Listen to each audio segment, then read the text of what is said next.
This is the Battle of Zaofu rus.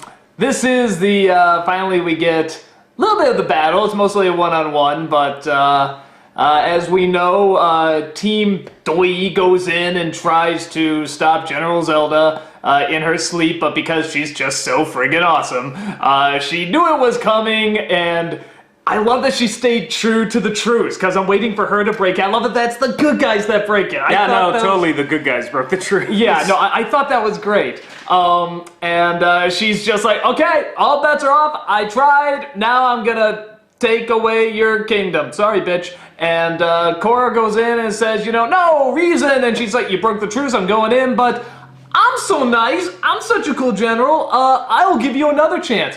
I will fight the goddamn Avatar, because I am the coolest villain the show's ever had, and I'll make a deal, and I'll stick to it, because I stick to it before. If you win, I'll go away.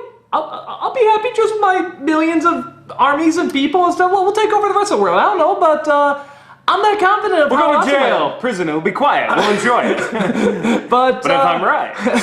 but if I'm right, and you go down, I'm going to inherit millions of registered voters. I can't. There will be no voting in my empire. So, yeah, it makes an offer. There will be re-education. Yeah, so re-education camps. So, makes the offer to Korra that if she beats her, she'll go away, and if not, she gets the town. Korra agrees. While they're having their battle, Varric blows himself up very, very slowly and very awesomely. So many good lines in this episode. Yeah. You're insane. You knew that when you hired me. Anything with Varric. There's a lot of Varric in this, and it's in this really intense moment. The whole thing with the remote. Well, if you were going to blow yourself up anyway, why do you need a remote? In case you took me out of the train, which I would use anyway, but I'm still here, but then you're going to take me outside. See, so I made the remote first. It doesn't matter. I mean, just a wonderful blend of really good suspense and comedy. And just Bolin really, at the very really end nice. just... I hate you. So they get out okay, but they think Varric's dead. Avatar Korra is about to defeat the general. She's in the Avatar state, about to smash her with a rock, but suddenly she has her Empire Strikes Back moment again, and she's like, "Whoa, but the poison's out! What the hell?" Falls to the ground. Zelda rocks her up. And the other... Zelda rocks the Avatar. And the kids pretty much save her, which happened. It's kind of like... Some Avatar. No. It's like, okay, with Aang got captured all the time. Like, that was his thing. Like, Korra loses all the time. I'm so sick of her losing. But Korra, if you think you're just gonna go in and fight Kuvira when you're all rusty, you're gonna have a bad time. So, but they get her out, and they're wondering what went wrong there, and now Zelda has the whole... she pretty much has the Earth Kingdom, and Julie is now going to try and create the ultimate holy shit spirit bomb.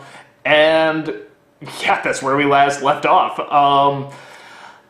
Great episode. The only thing I was thinking maybe we would get, but I'm kind of okay we didn't, is like the big Lord of the Rings battle, because you have, Mordor lined up there. And you keep thinking they're gonna march in. But I liked the one-on-one. Doug, I think you're forgetting something here. That would cost money. Money that Nickelodeon's probably not willing to spend. But no, but these seasons do look beautiful. As much as we like to, it's Nickelodeon gorgeous. It's like the smallest things look unbelievable. Yeah, the only thing that sticks out is the CGI on their little mech warriors they've got running now. But apart from that, it's really gorgeous. Yeah. And there's a lot of Varric in it, which, like I said, I love. It's a good blend of comedy and really intense moments, too. I was actually kind of like, what's going to happen? Is the bomb really on? Is it not really on? And like I said, it's a mano-y-mano, and anything that just makes General Zelda look more awesome and Varric look more awesome, I'm totally for. Varric. I'm sorry, Varric. But anything that makes... Don't look at me, I don't care, but the fans are no, apparently. So, yeah, I think the only thing, the only question I have for you, before you say your opinion, is do you think this is all still just part of, like, a rouge? Like, she's still... Absolutely. I think so, too. I don't like. It's a touch blended, which I like, but I think, I will say, if it isn't, still, that's the twist. yeah, because it seems like they're still kind of building that up. But I'd be shocked if it wasn't. I'm 90% certain that this is all a big ruse on her part, and she's still going to be a good guy at the end. But then the real question is Varric in on it? Is he just putting up an act this whole time, even for Bolin? No, but he was dreaming. Unless that was part of the act too. Bolin was in the. I don't. My guess would be Varric's not in on it because that would be a nice little revenge for. I think Julie's. How do I put this? I think Julie, her feelings are real in that she's just freaking sick of Varric.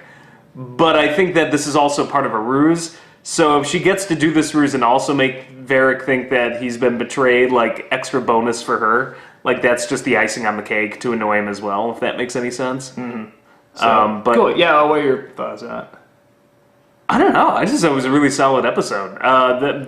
Most of it was the lines and the writing. You can't take all this Milo!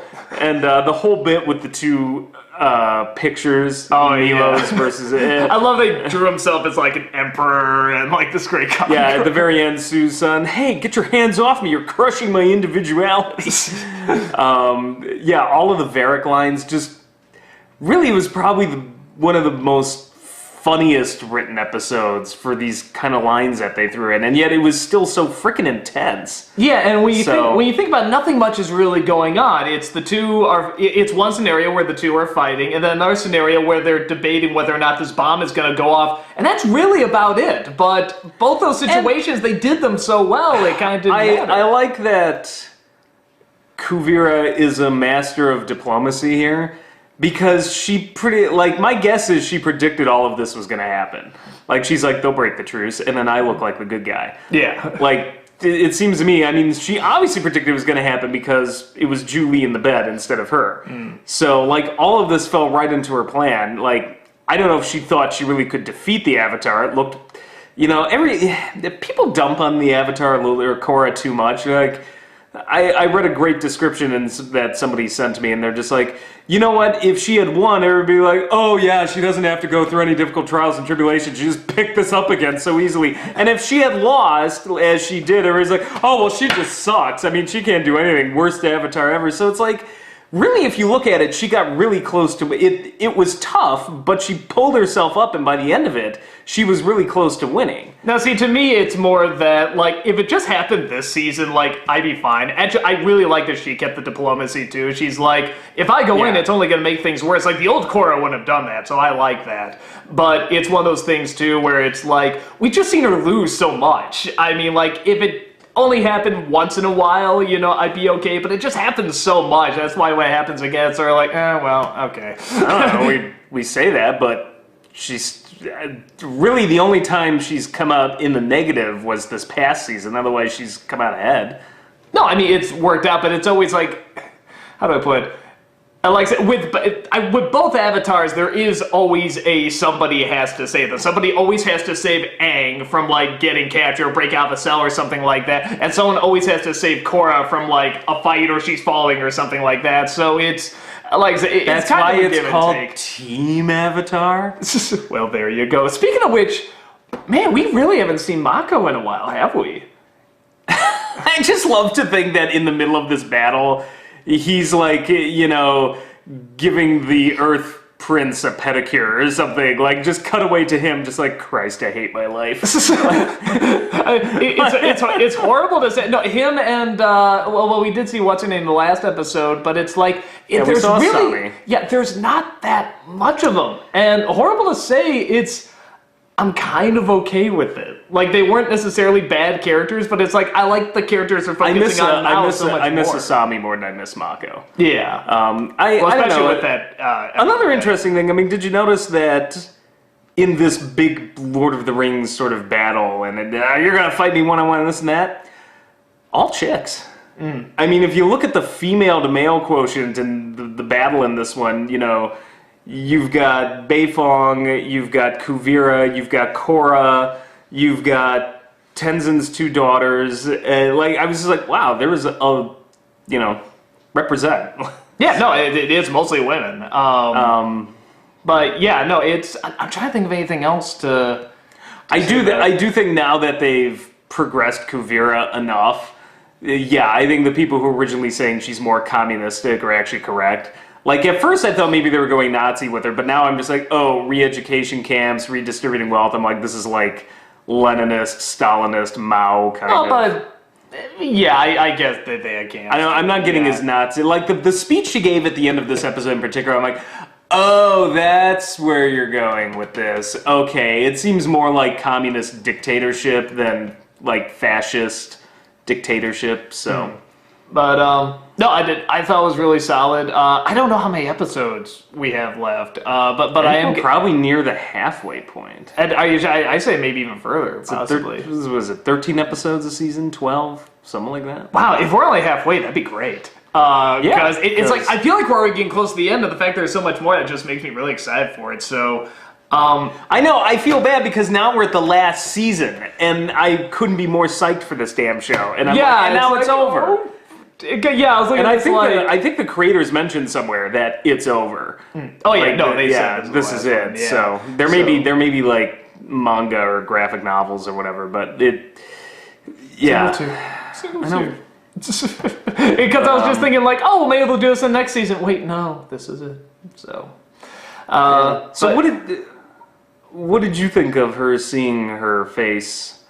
Oh, like, was it gonna be or what? I don't know.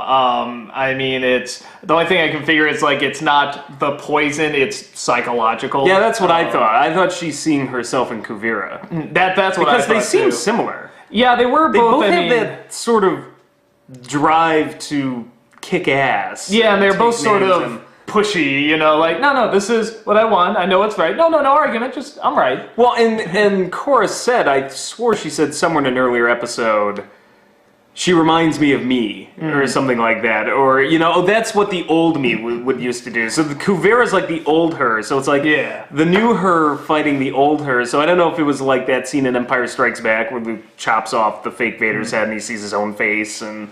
It'd be neat if the final battle was very psychological. Like for a split second, like it took me a second to realize what we were looking at. I didn't realize. I thought she went to the Avatar state too. Yeah, I for a split second, holy shit. I looked at it and I'm like, I didn't realize it was Korra's face. I'm like, oh fuck, there's another Avatar running around. Bam! Yeah, no, I thought that for a second too. And when I started to realize it was just Korra's face, I'm like. Oh, that would have been so awesome. That would have been like, so many questions would have been raised, but I still thought it was good. So yeah, no, this is really, there's not a lot of complaints. It's really good. It's just a good season. It's a good, you know what, and maybe in a sense, it's a good thing it's the final season, because it's a good, it seems like it's ending on a good final note. They're definitely, if they keep this up all the way to the very end, like, that's the thing, is some of the other seasons, like, I thought season 1 in particular was pretty good up until the last 5 minutes. So if they keep this all the way to the last second and not just the last 5 minutes, then yeah, they're going to go out on top. Yeah, no, it'll definitely be a strong season. So, yeah, guys, that's about it. We'll see you next vlog. Take care.